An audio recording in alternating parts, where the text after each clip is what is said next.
काय तनू, आवडलं हॉटेल? तुमचं आहे? चुप रे, काय विचारतोस तनू? उगाच ओढू नकोस त्याच्यावर आकांक्षा, लहान आहे तो.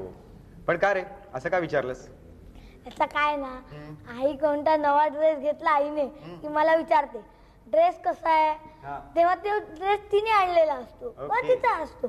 मी सुधाईकडे जातो तेव्हा रॉनी दादा किंवा अक्षदा मावशी काहीतरी भाजी करतात आणि मला विचारतात भाजी कशी आहे, तेव्हा भाजी त्यांनी केलेली असते. म्हणून बघ पाहिलंस, लहान मुलं कसा वेगळा विचार करतात ते. सर प्लीज, तुम्ही त्याचं कौतुक नका करू, तो शेफारून जातो त्यामुळे. आई म्हटलं चुप. हे असं चांगलं दिसतं का? सगळ्यांसमोर कानात येऊन कुजबुजायचं नाही. किती वेळा सांगितलंय मी तुला? फक्त 3दा सांगितलंय. विचारू? बरं ठीक आहे, विचार. सरांसमोर विचार, काही प्रॉब्लेम नाहीये. नाही, नको नको नको, कानात विचार बाबा. माठ्या बस. काय म्हणतोय काय तो? अहो, तो मला विचारतोय की हे तुझे सर तुला कुठला विषय शिकवतात. अरे बावळटा, ते साहेब आहेत माझे, साहेब. मग आई तू त्यांना साहेब म्हणायचं सोडून सर का म्हणतेस? तनू, तू आता खाण्यापिण्या व्यतिरिक्त तोंडातून जर आवाज काढलास ना तर मी फटके मारेन. गप्प, हाताची घडी तोंडावर बोट. तनू, तुला एक कोडं घालू, उत्तर देशील?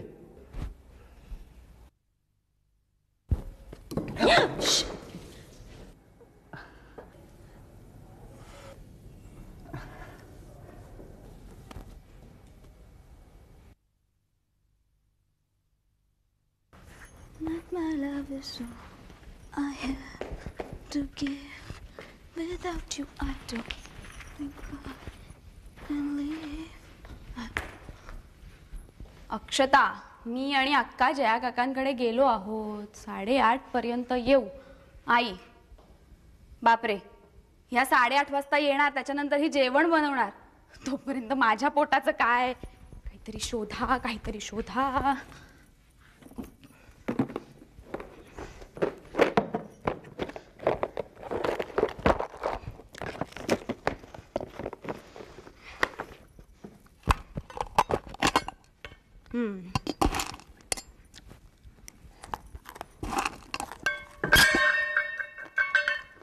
कोण आहे? कोण आहे? कोण आहे?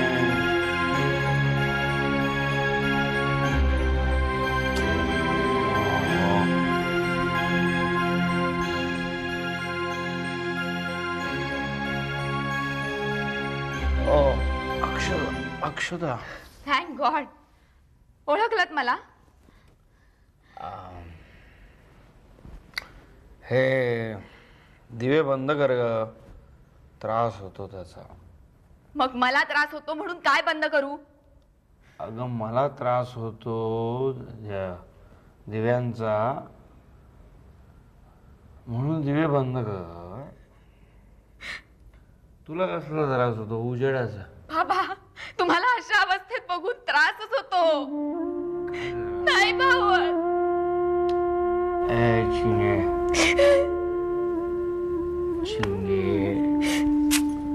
नको बाबा, वासानी त्रास होतो त्या.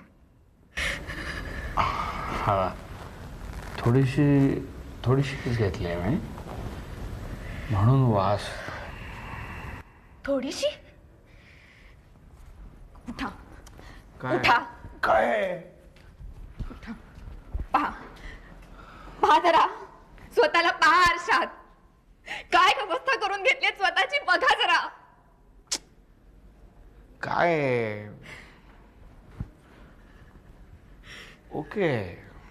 मग छान वाटत असेल ना तुम्हाला? आनंद होत असेल?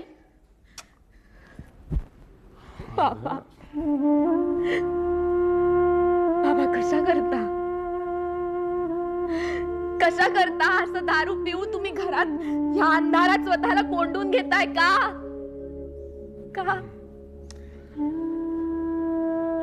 असं 10 जणांनी सांगून झालं आजपर्यंत, आणि तरीही तुमच्यात काहीही फरक पडलेला नाहीये. माझा प्रॉब्लेम काय कोणीच समजून घेत नाहीये, कुणालाच कळत नाहीये माझा प्रॉब्लेम काय आहे तो. जरा मला कळू दे, काय आहे तुमचा प्रॉब्लेम मला कळू तरी दे जरा. तो सदानंद नाही तो सदानंद नाही गेला खड्ड्यात. सरळ सांगत का रे तुम्ही घाबरता त्याला? नो नो, त्याला घाबरत नाहीये मी. नाही कसं? उलट त्याने काका पवारवर जेव्हा गोळीबार केला त्याच्यानंतर तुम्ही त्याचा धसका घेतलाय नाही? मी त्याच्याशी फोनवर बोलतो ना, हे जर ऐकलंस ना तू तर तुझं मत बदलेल. ऐकलंय मी, 2-4 वेळा मीही ऐकलंय. तुम्ही ओरडता, शिव्या घालता, पण त्याला इंग्लिशमध्ये येलिंग आउट ऑफ फिअर असंही म्हणतात. ती डरकाळी नसते, भीतीपोटी केलेला आक्रोश असतो तो. तू जरा जास्तच बोलतोस अक्षर. पण मी खरं बोलतेय. चुकीचं आहे, खोट आहे. तुला माहित नाही, याही पेक्षा मोठे मोठे कडू कडू घोट प्यालोय मी, मोठे पराभव रिचवलेत मी, आणि तरी मी शाबूत आहे. ओके, तो तुझ्यावर पितृत्वाचा हक्क सांगणारा सदानंद नाईक आहे ना, त्याचा जीव घेऊ शकतो मी. काय समजतेस तू मला? समजतेस? मी तुम्हाला आणि तुम्हालाच माझे बाबा समजते.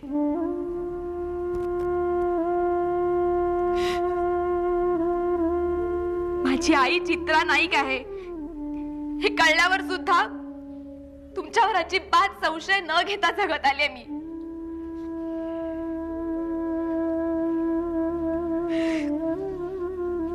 माझ्या आयुष्याची सुरुवातीची 8-10 वर्ष मी तुम्हाला पाहिलंही नव्हतं.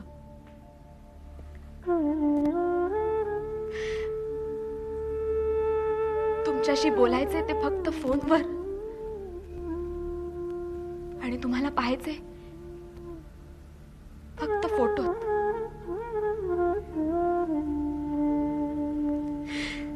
तुमच्याबद्दल मला काय वाटतं ते मी 3री निबंधात लिहिलं होतं.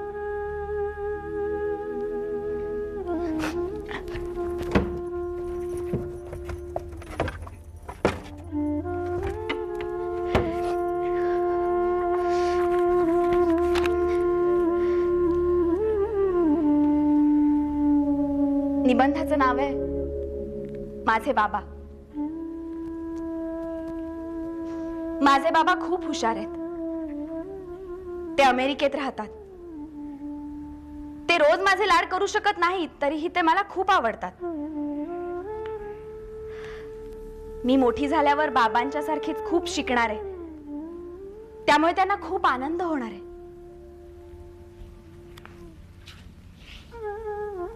मला माझ्या बाबांचा अभिमान वाटतो,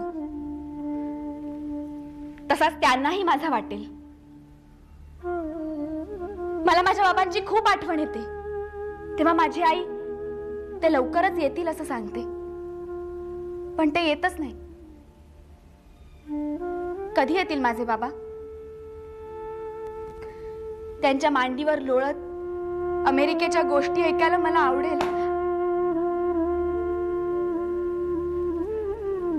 पहा जरा, पहा, त्या निबंधावर माझे आईचे अश्रू आहेत.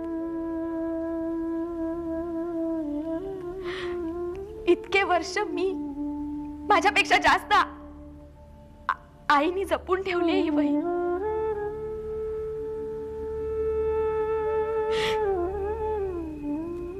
तुमची दिवसेंदिवस बिघडत जाणारी अवस्था बघून कधी कधी मला वाटतं तुम्ही अमेरिकेतच राहिला असतात तर बरं झालं असतं.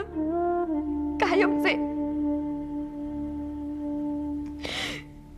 निदान माझ्या मनात असलेल्या तुमच्या प्रतिमेला धक्का तरी नसता पोचला.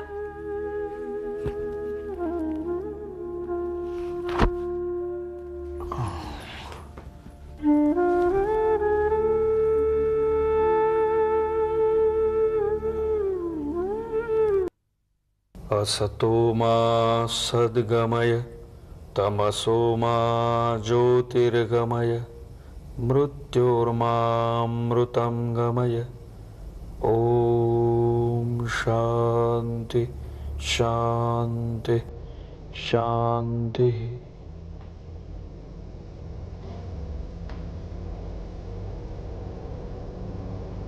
आज प्रथमच मी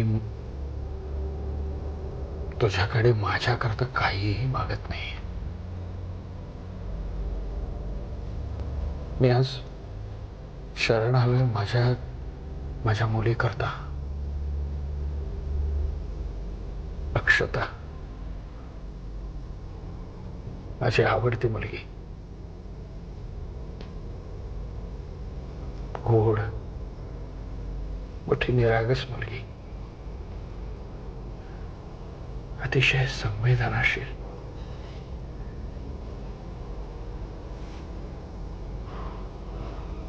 तिनं मनात कसलाही आडपडदा न ठेवता माझ्याकडे एक वचन मागितलंय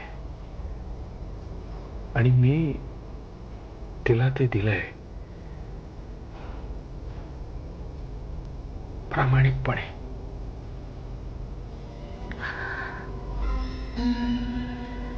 पण मी हे निसंकोचपणे कबूल करतोय. मला खूप भीती वाटते. मी खूप घाबरलोय. मी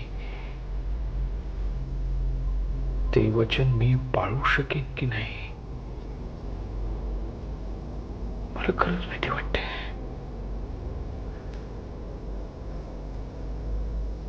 ते वचन निभावण्याकरता, ते वचन पाळण्याकरता मला शक्ती दे.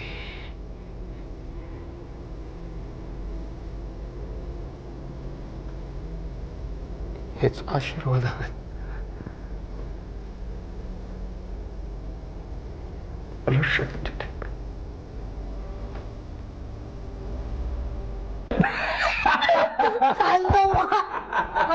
अरे काय चाललंय तुमचं? का खिदळताय एवढं तुम्ही? सांगतायचं नाही. बरोबर आहे, मला नाहीच सांगता येणार तुम्हाला, कारण मला सांगितलेलं कळतच नाही ना. Your absolutely right. नाही तुझ्या सरांकडे बघूनच आम्हाला हसू येत होतं. काय रे? हा, त्यांच्या तेवढं हसण्यासारखं काय रे? काय आकांक्षा, एखाद्यात आवडण्यासारखं काय याचं उत्तर ज्याला तो माणूस आवडतो त्यालाही देता येत नाही. तसंच आहे हसण्याचं, नाही देता येत. बरं, हॉटेल कसं होतं? हे बघ, कौशिक सरांनी हाच प्रश्न विचारला तर यांनी लाज आणली मला. का, काय झालं? आता तूच सांग, मी काय चुकीचं बोललो? त्या चांदोबाने मला विचारलं, ला हॉटेल आवडलं का? मी त्यांना विचारलं, तुमचं आहे का हॉटेल? अरे अशानं तुझ्या आईचं प्रमोशन नाही का जाणार गधड्या? चुप रे. यांनी ना नको केलं मला त्या हॉटेलमध्ये. अक्षरशः कधी एकदा त्या हॉटेलमधनं बाहेर पडते असं झालं होतं मला. कुठून तनूला घेऊन ये म्हणाला असं झालं असेल ना टकल्याला. टकल्याला म्हणजे चांदोबाला रे. मग जेवण कसं होतं? ठीक होतं. ठीक काय रे, किती महागडं होतं.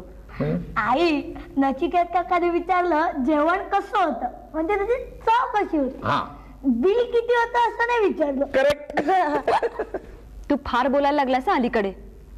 तोंडाला येईल ते बोलतोस तू. काही मोठ्यांचा मान वगैरे पद्धत आहे की नाही तन्वीर? नचिकेत काका ऐका. अरे तनू, आपण जसजसे मोठे होतो तसं आपण दुसऱ्याला आवडेल असे वागायला लागतो, असं चांदोबा म्हणाला.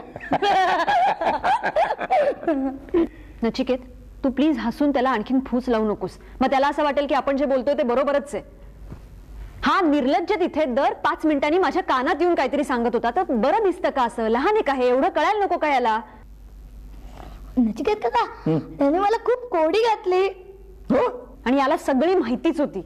नव्हती? मग तू असं का सांगत होतास तुला माहितीये? समोरच्याने विचारलेल्या कोड्याला मला माहितीये असं म्हटल्यावर त्याची पूर्ण गोचीच होते. तुला असं वागतात त्यांच्याशी?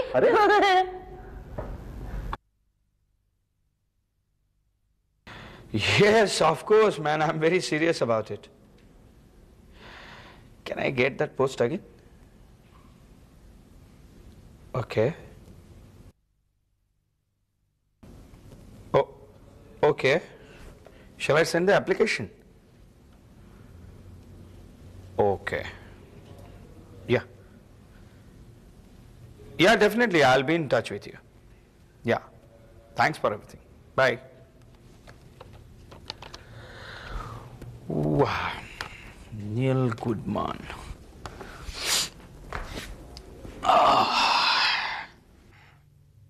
Neil Goodman.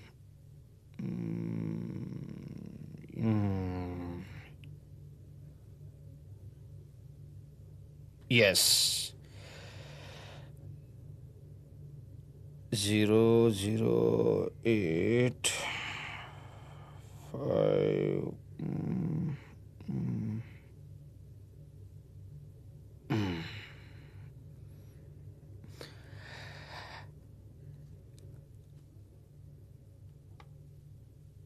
Hello. Hello. Neil. I'm Sharad Joshi here. No, I'm calling from Mumbai. Yeah, fine. How are you? Okay. No. Are there any job opportunities for me? Yeah, I'm very serious. Yeah. Please let me know. Yeah, earlier. Oh, thanks a lot. Thank you very much. Neil, have you completed your research? Oh, lovely. Great man. Great. Oh, okay. Thanks a lot. Yeah. Bye. Have a nice day. Bye. कुणाला केला होतात phone? अगं नील गुडमन म्हणून माझा एक मित्र होता अमेरिकेत. आता तो लंडनमध्ये असतो. जॉबसाठी केला होतात? हो. होय, मी प्रयत्न करतोय. नाही, मागे तू म्हणाली होतीस ना मला. आय एम सॉरी बाबा. कशाबद्दल? बाबा, परवा मी रागाच्या भरात बोलले. मला नंतर खूप वाईट वाटलं. कम ऑन बेटा, फॉरगेट इट. बाबा, मी परवा तुम्हाला तसं बोलले म्हणून तुम्ही परत जाताय? तसं म्हण हवं तर. बाबा, मला खरंच तसं म्हणायचं नव्हतं. त्या दिवशी मी रागाच्या भरात. बाबा, आय एम सॉरी. बेटा, सॉरी म्हणून खरं तर मी तुझे आभार मानायला हवेत. बेटा, तू जी काय बोललीस ना त्या दिवशी, तेव्हा मी खूप विचार केला. सगळे मार्ग तपासून पाहिले आणि मग ठरवलं, नक्की केलं की स्वतःला कामात पडवून टाकायचं. आणि एकदा का मी कामात गुंतलो ना, तर सध्याच्या परिस्थितीतून बाहेर म्हणजे खूप दिवसांनी तुम्ही स्वतःच स्किल वापरलं. तुम्ही काउन्सिलिंग केलं स्वतःच. तुम्ही कसंही असा बाबा, कुठेही असा, पण आनंदी राहा. खरंच मला सध्या या अशा आधाराची गरज आहे बेटा. खरंच. पण हे बघ, मी परदेशात जातोय हे सिक्रेट आहे. आणखी एक गोष्ट, माझे परदेशात जाण्याचे प्रयत्न यशस्वी झाले तर मी स्वतः सगळ्यांना सांगेन.